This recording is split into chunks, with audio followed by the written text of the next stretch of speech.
आपने अपनी जिस्मानी पैदाइश में क्या हिस्सा डाला था? आपने अपनी जिस्मानी पैदाइश में कोई हिस्सा नहीं डाला था। और यही वो नुक्ता है जो यीशु मिसाल के जरिए बयान करते हैं। यह ख्याल करना कि आपकी जिस्मानी पैदाइश में आपका कोई किरदार था एक मजाकिया खेज ख्याल है, और यह ख्याल करना कि आपकी रूहानी पैदाइश में भी आपका कोई किरदार था इतना ही मजाकिया खेज है। यह बिल्कुल बेमायनी बात है। इसीलिए हमारे खुदावंद यीशु ने यही मिसाल चुनी, क्योंकि ये इतनी वाज़ेह है। अगर आप इस पर ज़रा भी गौर करें तो इसका मतलब समझने से चूकना तकरीबन नामुमकिन है।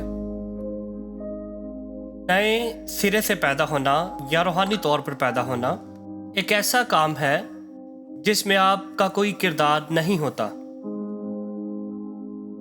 आपकी पैदाइश आपके साथ वाक़या हुई,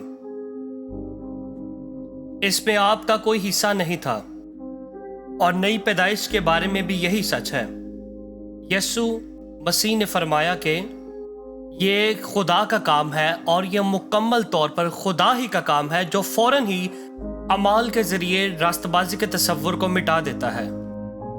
यानी हर एक मजहबी निज़ाम, हर रस्म, हर मजहबी ज़ाब्ता और हर मुकद्दस रस्म को कि गोया इनका नई पैदाइश देने में कोई हिस्सा नहीं है। इल्म इलाहियात इसे मोनोजिस्टिक कहते हैं।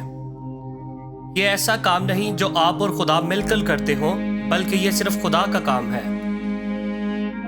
आप खुदा की बादशाही में इसलिए दाखिल नहीं होंगे कि आप ज्यादा कोशिश करते हैं ताकि आप बेहतर इंसान बन सके, या मजहबी या ज्यादा नेक।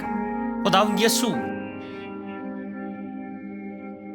बिल्कुल यही नुक्ता बयान कर रहे हैं।